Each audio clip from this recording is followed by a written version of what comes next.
Hello there, this is Oliver Dillon-Stout, and right now we are looking at the physics game assignment for SGD 213 N885, and we will be going over three scripts of code as well as um, showing you the game actually in action. So we're going to try and essentially split this up in half between explaining the code and running the program. All right, so let me go back in my notes. This is actually the second time I'm recording because I noticed an interesting issue which we did just fix. I had is trigger on all of my wooden boxes, and that did not give us the result we wanted. Um, I kept thinking that the foreground did not have what it needed when it came to the uh, correct structure of the rigid body and the collider, but it did have that, but the is trigger on the boxes was the issue. It's good to have issues. Now we know something new. Okay, so let's look at our self-destruct last. We'll do this right here first. On a behavior, our script 1, 1010. This is interesting. Does not look the same as when I typed it earlier. That's just because we're looking at it like that, I believe. Okay, there we go. All right, so what are we looking at here? We wanted to find several different variables we could adjust. So some of these numbers and values will be different from what you had us do, and I will try to essentially highlight those as we get through this. So the first line of code, some of this will be me just iterating what you said, essentially. But anyway, public rigid body 2D cannonball applies a rigid body to our cannonball. The private float power equals 30.0f or 0f. Let's see here. It looks like 0f.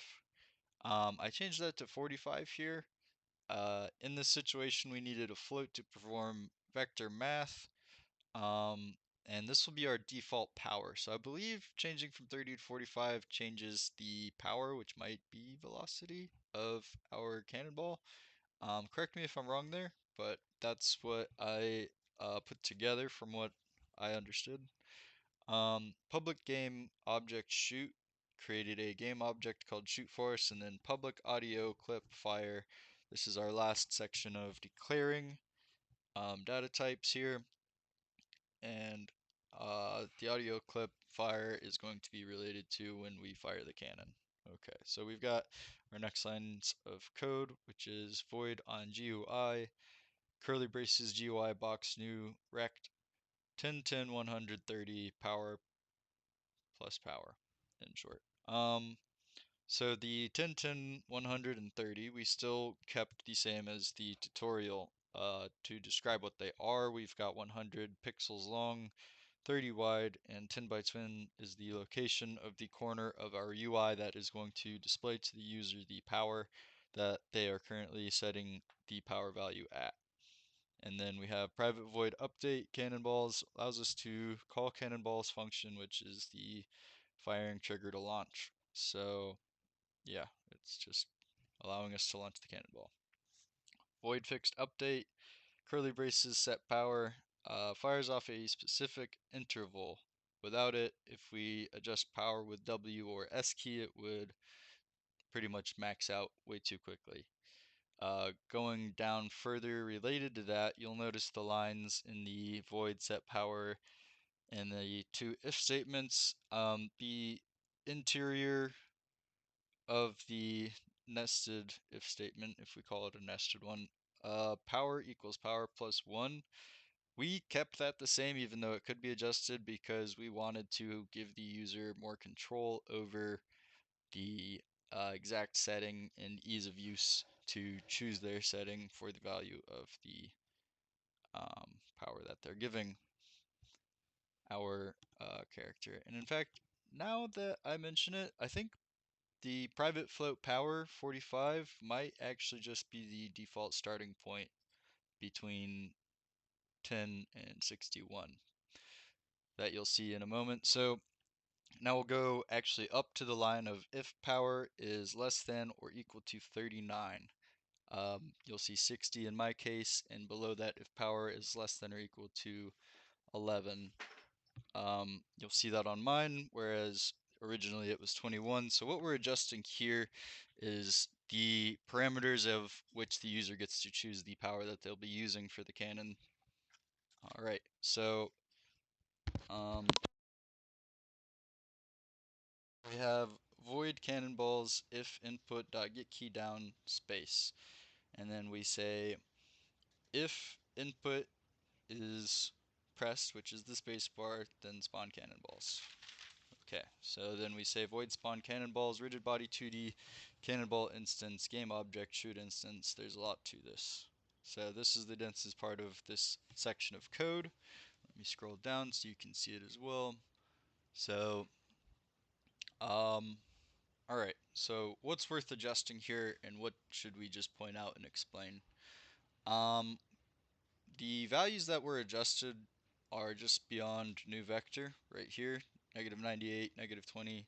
We kept 72 the same, and below that you'll see the same values in the shoot instance um, line of codes parentheses. So why did we adjust that? Well, if we were to pull up the game, which might not be as easy as I'm hoping, we'll see real quick. Um, you can't quite tell until I do this, but our cannon's been changed to a larger scale, which is 12, and then we changed the location of it. So what are we going to have to do if we want the cannon and the explosion to occur in the correct location? Well, we had to adjust the numbers for a moment, and I will display where everything is on the UI at this point. Um, so from there, we also have the rotate. I changed the value from 54 to 254. And to be completely honest, I don't see a difference in the rotation of the cannonball. So my question is, um, should I be changing one of the first two values? Maybe not. I just wasn't sure why I wasn't seeing that change, even though we changed the value in the cannonball instance.transform rotate 00 and then 254. All right. So to explain a little bit more, um, velocity added to the ball, and it creates the arc. This would be cannonball instance dot velocity equals new vector 2 power power. That's the line we did not want to change. Um, yeah, I think that pretty much covers this one, other than me reiterating exactly how you described it to us. All right, and then we're going to look at the cleanup script. So the cleanup script, we're 8 minutes in. I will try to rush through most of the script description from here, but we actually don't change anything in this section. This is all the way we want it to be. The most important line of code is probably if other game object name is equal to ball clone other game object tag equals wood. We needed a category of wood so that we could affect all of our crates in a similar way, and so we've got that going on here. And um, yeah, we want to make sure we enable is trigger on I believe just the box collider 2D, which I believe is related to the foreground and background. Okay, so now we have the self-destruct physics, and here again we don't actually want to change any of the values. You're not seeing any numerical values here. We do have the null, we do have destroy dead object timer. This is essentially saying it destroys the object and it will time it. We are using an awake function um, or method rather than a start, because we want this to be triggered not exactly when the game opens, but when a or an action occurs, such as the spacebar being pressed. And um, we have our line if dead object is equal to null. If it is equal to null, then it is equal to the game object, is what we were stating right there. Okay, so let's minimize the code and focus our time over here.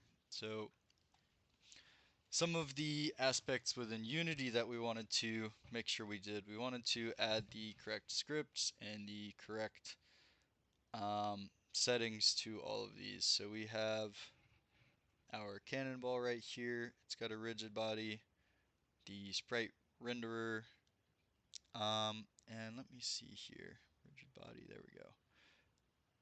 It had a circle collider. We don't need is trigger on there. And you'll notice our dead object and the timer right there. So that is our cannonball timer for how long the cannonball is going to last inside the scene. When we move over to create, we have the cleanup script right here. We have a box collider. We did not want is trigger on it. Got the rigid body right here. We left this gravity scale alone because we're going to do it individually for each one. The kablooey, in here we've got the behavior cleanup and self-destruct script. The kablooey will disappear after 0.8 seconds is what that setting should be doing for us. All right, and let me see, in the plank right here.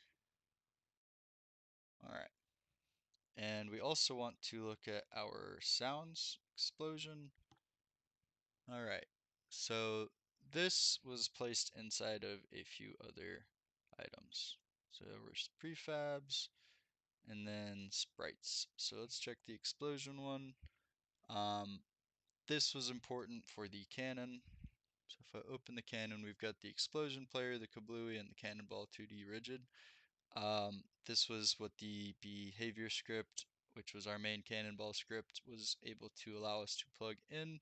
It seems similar to a node, so that made a good bit of sense for me. The main camera is actually, I believe, supposed to have our audio listener right there. All right, we're at 12:25. We need to play the game a little bit. So some of these boxes actually have different values than the others when it comes to mass, gravity, and drag. So you can see this you see the animation. If you were to check these, mass being as high as it is.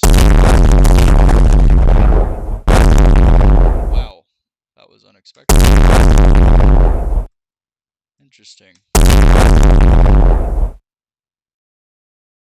I don't know how that is happening at all. Wow. Okay, well, that is a lot of cannonballs.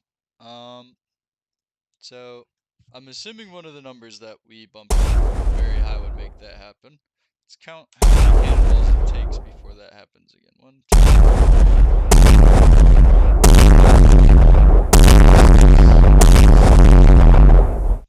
All right, if we say W, interesting. So they actually hit each other. All right, so I would want to go to the prefab cannonball and let's see what might be happening. I see edit collider, contacts, radius. Wow. Okay.